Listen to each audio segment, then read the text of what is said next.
Friends, today I would like to start our next topic, namely the speech sounds in English. If only you know all the speech sounds and their symbols, you can refer to a dictionary to find out the right pronunciation of a word. Okay, now every day from early morning to late in the evening, we go on speaking. Have you ever thought how we produce these speech sounds? All the speech sounds are produced with the help of an airstream mechanism or with the help of some air. It is quite evident if you put your palm in front of your mouth while saying something aloud.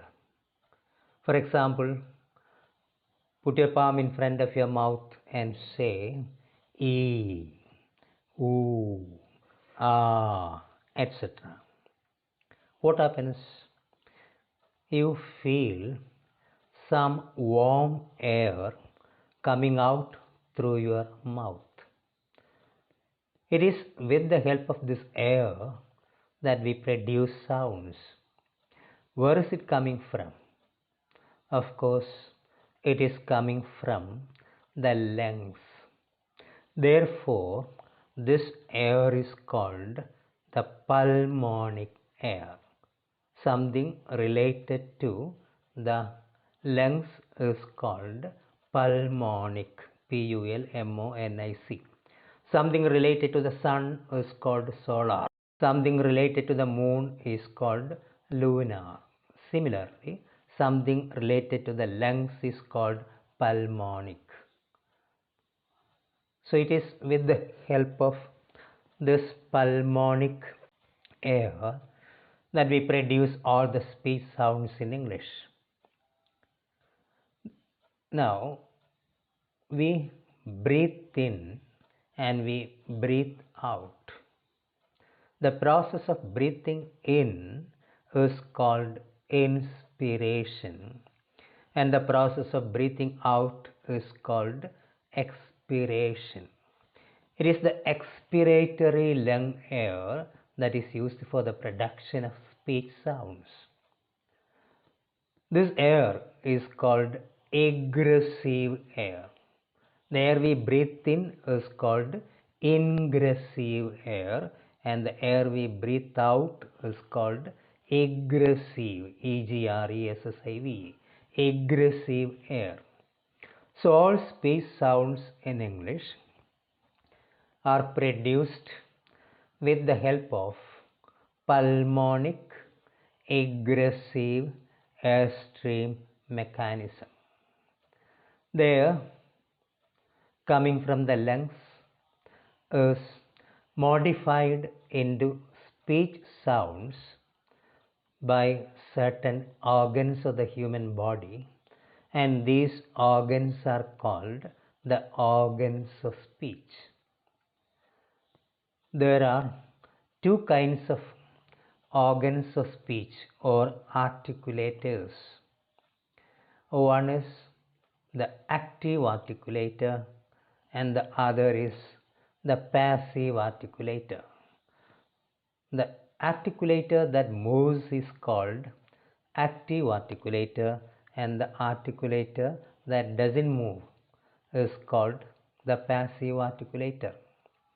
The tongue and the lower lip are the active articulators, and the upper lip and the entire roof of the mouth are called the passive articulators.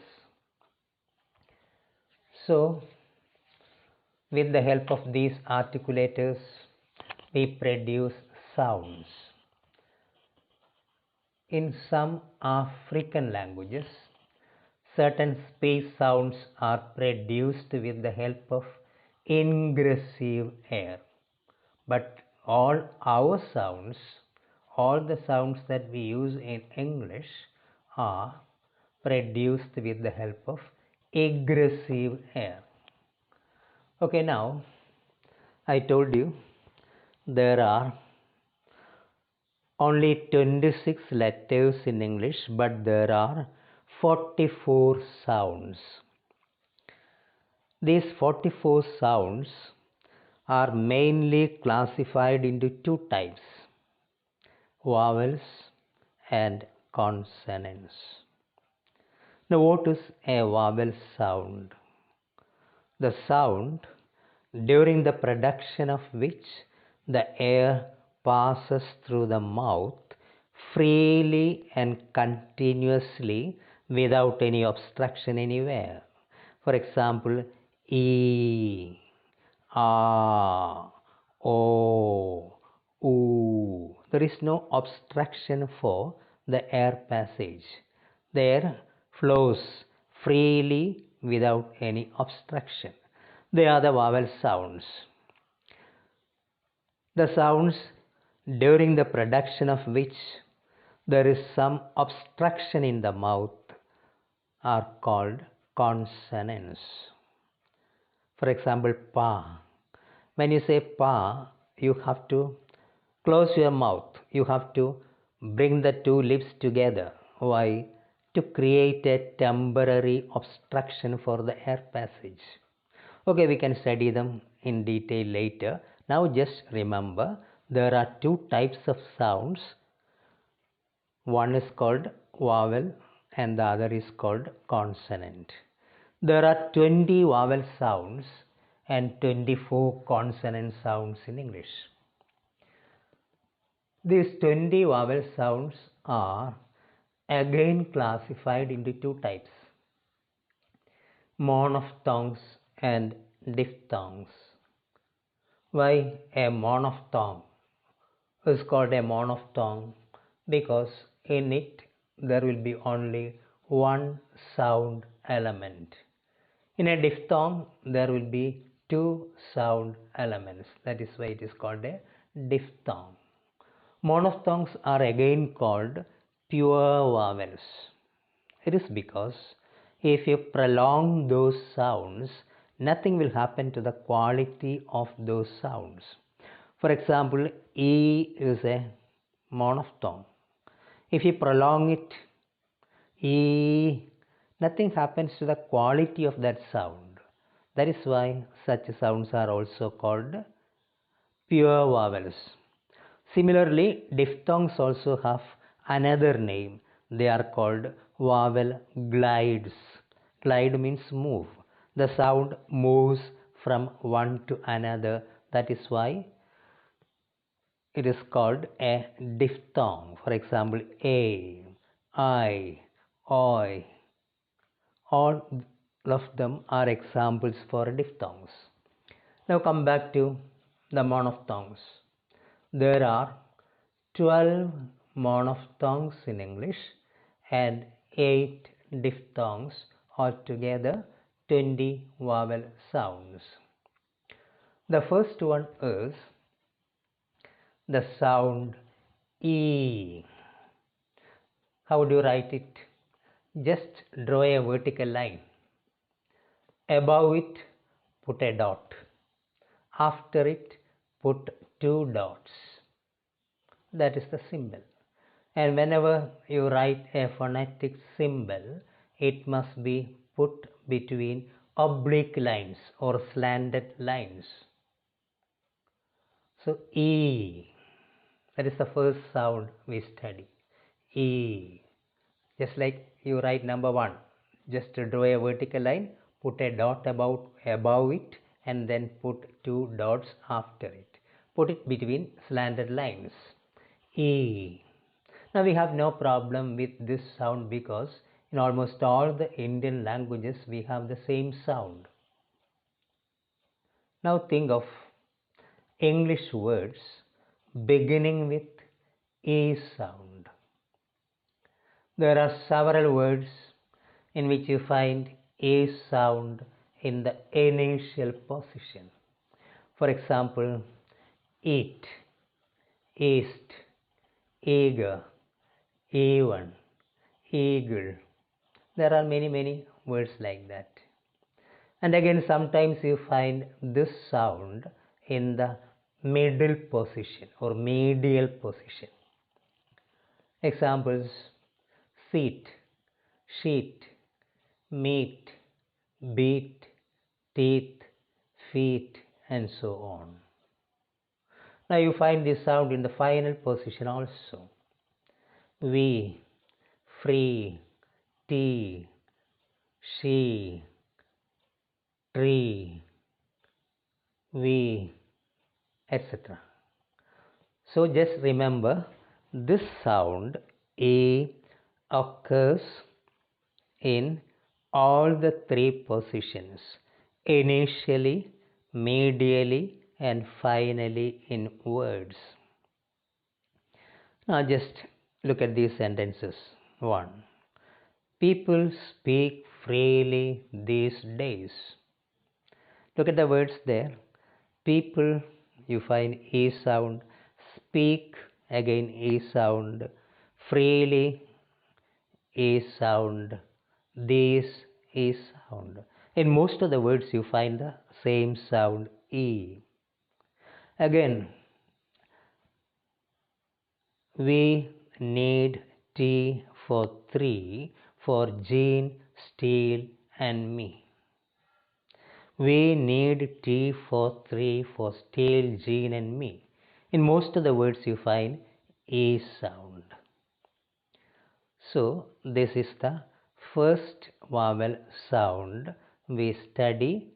And also remember, whenever you write a phonetic symbol, put it between oblique lines.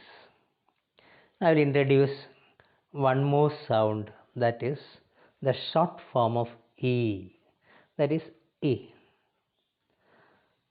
Now here the symbol used is, just draw a vertical line, just like you write number 1, then close it at the top and at the bottom. That is the symbol E. Just write a line. No dot is required. Close it at the top and also at the bottom. That is E. Now think of words beginning with E. English, economics, it, ink, into, India, etc. etc. Now the sound occurs in the medial position also. For example, tin, pin, win, sin, kit, pit, etc. It occurs in the final position also. Examples: pretty, beauty, lazy, easy, etc. So this sound also occurs in all the three positions: initially, medially, and finally in words. So we have studied two symbols which represent the two vowel sounds E and E. You must study them in a particular order also. Now we can study the remaining symbols in our next classes. Now in my last class, I forgot to ask you any question. But today I would like to ask you a question. There is a word in English in which you find all the vowel letters. Which are the vowel letters in English? We have only 5: A, E, I, O, U. There is a common word in which you find all these 5 vowel letters. Find out the word and inform me before we meet again in our next class. Thank you.